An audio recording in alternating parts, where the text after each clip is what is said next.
Kingdom Hearts officially turns 20 this year. Heh, we're the same age. This game has been a part of my life for years, and it shaped my childhood along the way, so I figured as a way to celebrate its 20th anniversary, I could rank every single game from worst to best. Now, I need you to bear in mind that this is my personal what does it matter? The second you see the list, you're just gonna automatically dislike bomb the video. Let's just get on with it.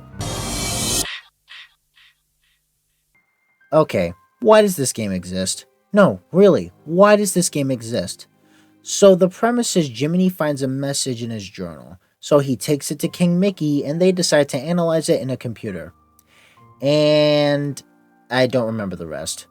You're just following a fake Sora for this game, and not to mention the story is just boring, and again it repeats elements from the first Kingdom Hearts game by going to the same worlds and basically being an exact rehash of that game. The only real difference is that you're in a journal. That's it. And what did the story amount to? Just telling us that Axel, Roxas, Xion, Naminé, Terra, Ventus, and Aqua need Sora's help? That's it? Really? The final cutscene of Birth by Sleep showed that perfectly, showing all the characters that are in pain and showing that Sora is the only one that can save them all. We didn't need an entire game to tell us what we already know. And hell, even the gameplay in this one is pretty weak. Ugh. You know, say what you want about the other spin-off games, but they at least added something. Okay, the question of whether they were good or not is highly debatable, but they still at least added something to the lore and background of the franchise. This is the only installment that added pretty much nothing. You can skip this one and you won't miss much of anything. The only thing that's of importance in this installment is what's written in the letter that Mickey sent to the trio at the end of Kingdom Hearts 2. But even then, you could take that cutscene and inject it into Dream Drop Distance. And you could have saved us an entire game. This game sucks, it's pointless, and you can easily skip it. I'm telling you, if it wasn't for the important stuff at the end, this game would have shared the same spot as Kingdom Hearts Coded. Kingdom Hearts Melody of Memory is a rhythm game. And that's it.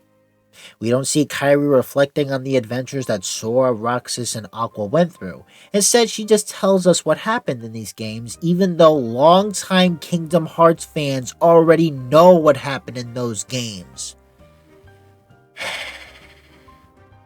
And just like Coded, this game kind of feels pointless. To some diehard Kingdom Hearts fans, as well as Final Fantasy fans, they may like this game because, hey, they love rhythm games, but personally, I don't. It's just the same repetitive bullshit over and over again. And what sucks most about this game is that you can't customize your party. Like, say if you want to play as Sora, Ventus, and Roxas, you can't do that. Sora has to stay attached to Donald and Goofy. The same thing goes to Aqua and Riku. They have to stay attached to their respective party members. Lame. The one thing that I hoped in this game is that at least the final battle of the game, we could play as Kairi and we could take down Xehanort, as they did in Remind. But guess who ends up taking her place? Sora. Again. This sucks. You're giving me a rhythm game where I can't even customize my party, and you're giving me another game where Kairi can't stand up for herself because Sora has to save her. Go fuck yourself. And if I'm truly honest, the cutscene relevant stuff at the end of the game could have been added in Remind. At the time, we shouldn't have to pay $60 for a game that crams all the important cutscenes worth of plot at the end of the game. But then again, Kingdom Hearts 3 did it, and it was a major success. Oh, I see what you guys did there. You tried doing it twice, huh? Well, guess what? It bombed in your face. This game sucks. You guys suck. Moving on. Ugh, another mobile game. As if one wasn't enough. No, you guys need that money so bad, don't you? You just gotta make another mobile game for the sake of making money on the fans through microtransactions. So this mobile game's story is that it focuses on Xehanort and Ericus as kids and the stuff that they had to go through, like the training with their masters and all these other kids, and to be honest, I don't care that much for it. I never gave a shit about Xehanort. I only saw him as a bad guy That's it. And all this talks of darkness and the fact that it was voiced by Leonard Nimoy. That's it. Nomura, just because you personally love this character doesn't mean we have to go through an entire game dedicated to him. If you want to play a game dedicated to Xehanort, go ahead. Just don't force us to play it. Especially when the gameplay looks like this.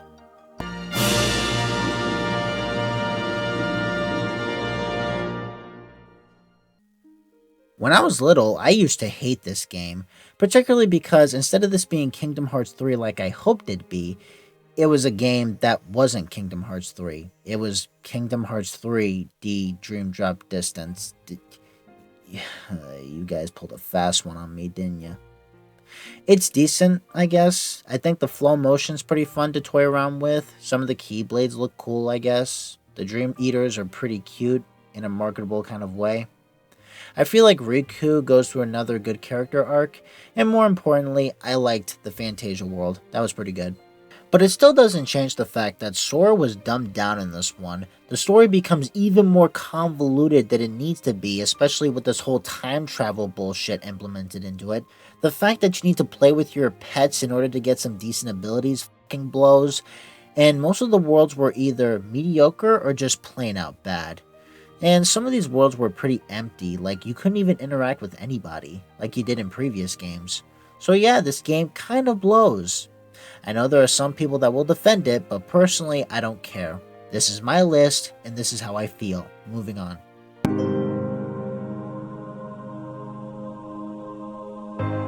Okay, I'm gonna crush two birds with one stone.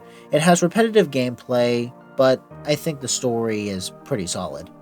It's just too bad that it was a mobile game. But I will admit that the cutscenes in 2.8 were way better. Like, it gets the story done way quicker.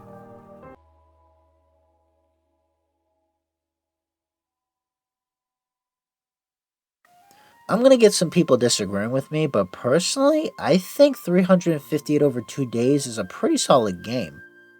In terms of story, we see Roxas join the organization, he builds a bond with Axel, then later Shion, and then eventually the three of them end up being friends. But then sadly that friendship ends up being destroyed when the organization starts to interfere. And honestly, it's pretty sad to see their friendship break apart. Shion sacrificed her life just so she could go back to Sora. Roxas tried to free Kingdom Hearts as she requested, only for him to get jumped by Riku, and then eventually he ends up discovering that he's in a simulated town, eventually coming to the realization that he's not even a real person, and he's forced to join Sora as his other half against his own will, and then Axel sadly had to watch two of his best friends disappear from his life, and he tried his damnedest to get his other friend back. Now, I'm going to get a lot of people disagreeing with me, but personally, I relate more to the Sea Salt trio than the Wayfinder trio. Don't worry, Aqua, I still love you. Because what happened to the Sea Salt trio was the fault of the organization, and it's not like these three could do anything to stop the inevitable. So yeah, I think the story is pretty solid, but the gameplay is fucking awful. The whole gameplay is rinse and repeat of doing missions for the organization. I know some people say Kingdom Hearts is the longest game, but no, that honor goes to 358 over 2 days, because apparently somebody I know played this game for 30 hours. My god. So I think the story is good here, but the gameplay is terrible. Really, just watch the cutscenes, it's way better than suffering through the terrible gameplay. Sends shivers down my spine.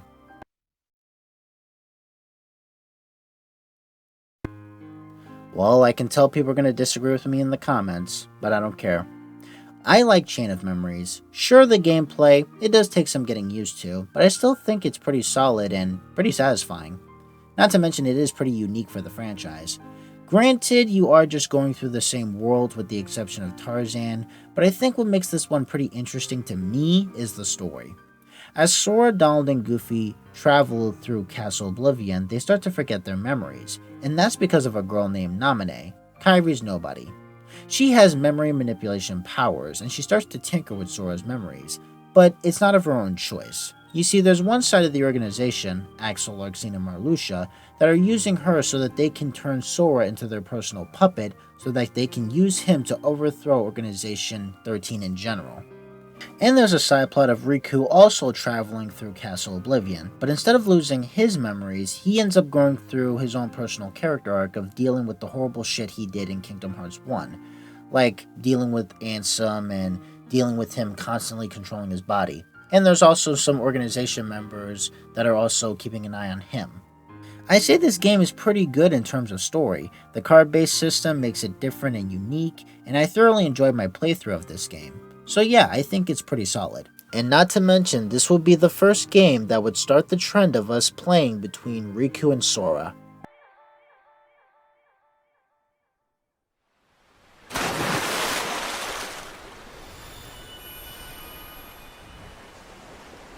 Have you ever wanted to know what happened to Aqua after the events of Birth by Sleep? Me too. Let's make a whole game dedicated to it, but let's add it to a collection, and we'll call it Kingdom Hearts 2.8 Final Chapter Prologue. My god, what the hell were you guys smoking to come up with that title? And also, let's use the Unreal Engine in order to make it, and ba-boom! You have Kingdom Hearts 0.2, a fragmentary Jesus fucking Christ. What were they smoking? What the? Look at this shit. I think Fragmentary Passage is a pretty good game. It's basically a demo for Kingdom Hearts 3, except take out the customizations.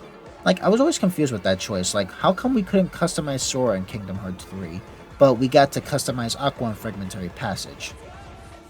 Whatever. I think the gameplay is pretty good, especially since the game doesn't have any goddamn attractions in it. The animation looks remarkable, and some of the areas you go through in this game are pretty nice and heavily detailed. And the story is decent, but I find this segment funny. Like, play the clip.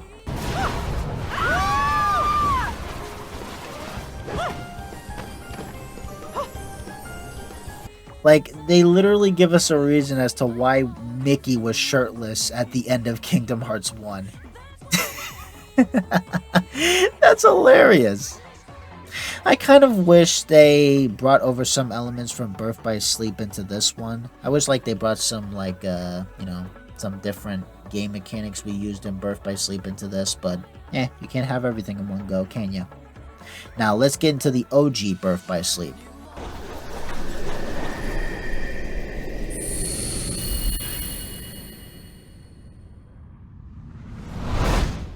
Set 10 years before the first Kingdom Hearts game, this one follows Terra, Aqua, and Ventus who try to live their lives, but Master Xehanort ends up flunking it up with his talks of Keyblade Wars and light and darkness and all that crap. I think this game is pretty good too. I like the type of mechanics that you have in your arsenal with the deck command, the D-Link, the shot lock, and so forth. And this is the first game in the franchise where you can play up to 3 characters. So I thought the gameplay was pretty solid, and as a prequel, it does a pretty decent job. And I think the story was okay, but I still have some problems with it. The gameplay can be kind of slow, the worlds can be kind of empty, some of the characters' stories are pretty weak, with Terra being an idiot and constantly listening to the bad guys as well as Xehanort. Like, this whole Anakin Palpatine bullshit, it's tired out and drawn out. Like, come on, man. It's clear he's a bad guy. Look at him. Then you have Ventus, who's looking for friends just cuz, and Aqua trying to keep the group together while being a Keyblade Master.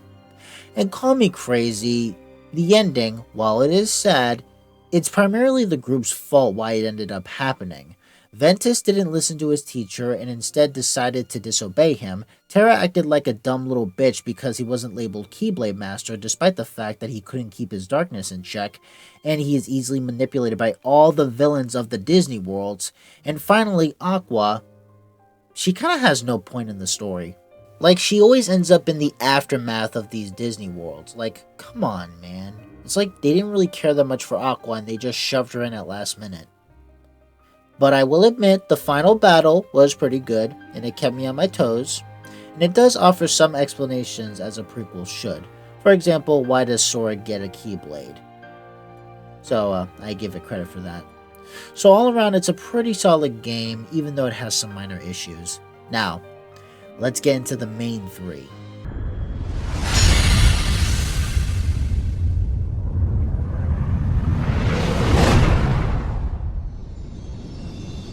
Before adding additional characters to its roster, before copying elements from the first Kingdom Hearts game into the spin offs, before adding Organization 13, Nightmares, Nobodies, and Unverse to its enemy roster, and before it became a convoluted as shit series to follow, it was just one simple game. The first Kingdom Hearts game is a solid game that holds up today. Well, almost. I kid you not, the story is so simple. Sora, Kairi, and Riku are best friends that want to go on an adventure, but after their world gets destroyed, they end up separating. And Sora gets this Keyblade that was meant for Riku. After discovering that there are these enemies called Heartless that are taking over and destroying worlds, it's up to Sora to seal the keyholes of those respective worlds while looking for his best friends, and he ends up teaming up with Donald and Goofy. See, a pretty simple plot. The gameplay is fine. I do like the boss fights in this one, but there are some glaring issues with this one. It tried too hard to be a platformer. Alright, and just jump off for fuck's sake! Are you fucking joking me? Easy. Easy.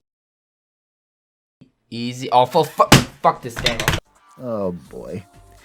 And the thing with this game is that it gave me a major headache when I was younger. Like, I couldn't play this game for so long because it kept hurting my head. But I still think the story stands pretty strong in this one. It has a simple plot, the gameplay is good when it doesn't involve platforming. The worlds stay faithful to their respective movies. Sure, there are some of them that are a pain in the ass, but that's a moot point. The boss fights in this one are really good, especially the final battle. Oh my god, that final boss is just outstanding. And overall, I think it's a good start to the series. Now let's get into the next... Oh, fuck.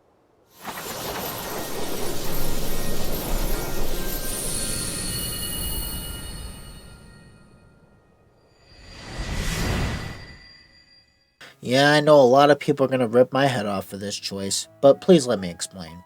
I feel like the gameplay in this one is significantly better than Kingdom Hearts 1. I feel like with all the different mechanics that you have at your disposal, like Keyblade transformations, team attacks, shot locks, attractions, and numerous others, it adds a level of enjoyment to the game. I feel like the story for this one is pretty simple, like Kingdom Hearts 3 is trying to go back to its roots, especially after all the needless complicated bullshit that the other games put into the franchise. I feel like some of the characters were well handled in this one. Not all of them, but some of them were. The animation looks absolutely gorgeous, and if this was meant to be the conclusion to the franchise, I wouldn't be mad at it, because I feel like this game does give a good satisfying send-off to multiple storylines that were left undone. However, it is agreed that out of the trilogy, Kingdom Hearts 3 is the weakest Kingdom Hearts game, because although the story is simple, the pacing is absolutely terrible, because it crams all the important plot at the end of the game. And not to mention, there are some issues with the gameplay, like it's giving you way too much, especially in the tutorial segment. Some of the boss fights were pretty weak, like it has a small arsenal of boss fights in this one than in the previous installments. Even the final battle wasn't really all that satisfying. Some of the characters really got downgraded or were just completely wasted. They made Xehanort into a misunderstood good guy at the end, like, oh my god, I feel so bad for you, Xehanort. F*** you. That was completely unnecessary. Some of the cutscenes drag out way too long, and the ending is absolutely horrible with them killing Sora off for the sake of sequel baiting the audience. And the worst part is that the game amounted to being a build-up for the next installment. Do you realize how big of a smack to the fucking face that is to people that have been waiting so long for this game? Look, I get it. Don't get me wrong, I get it. I know what they're trying to do. They're trying to be like Marvel. Now listen, if you want to be like Marvel and set up your own phases, I have no problem with that. But you need to focus on your story before you sequel bait your audience. That's what made Marvel so successful. They focused on telling a story first, and then they sequel baited second. But you just decided to sequel bait right out the gate. Like, we'll just sequel bait the audience. It's worked for us many times before. And before anyone says, Christian, there is a story in Kingdom Hearts 3. Yeah, all the important story that's crammed in the last third of the game. I'm sorry, I can't let that go. That shit really pisses me off. Like, the pacing in this one is just so bad. But I'm willing to put that aside because the gameplay really does make up for it, even though it's giving you way too much. Okay, let's put that wasted opportunity aside and focus on the true king out of all of these games.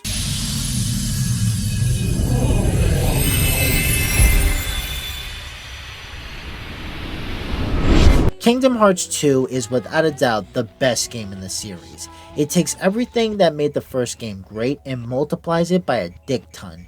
You get form changes, new keyblades, team attacks, the mushroom challenges, multiple Disney worlds, the most challenging secret boss in the entire series. And a story, while it is convoluted, it's at least decent in its pacing. Looking at you, Kingdom Hearts 3, there are a lot of funny moments as well as meme-worthy moments in the game.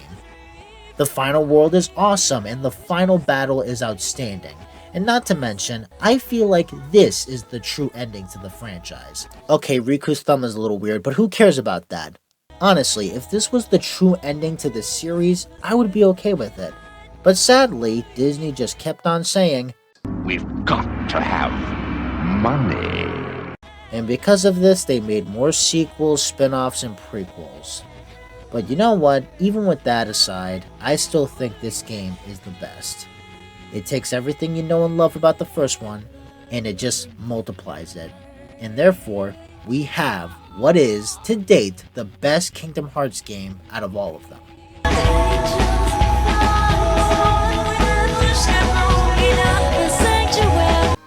So yeah, that is my personal list of the Kingdom Hearts games from worst to best. And looking back, I can see why I love it so much. Sure, it's weird, it's outlandish, it's crazy, it's completely fan fiction, and at times it can be pretty cringeworthy, but that's why I love it so much. And I know for most of these games I've talked very negatively, but that's because I love this series so much. I love these characters even though they're flat and one-dimensional. I love the worlds that they've made, and I love the endless creativity that the series has. It played a major part in my childhood. So whenever I judge it harshly, it's only because I want to see it go back to being great and no longer being seen as the joke that it is now. And even after all the mud I've flung at the later games, I'm pretty intrigued to see where they go from here. I just hope that they plan out their story this time. So yeah, that is my personal list. If you have your own personal list, tell me in the comment section below. And yeah, I'll catch you guys later. Peace out.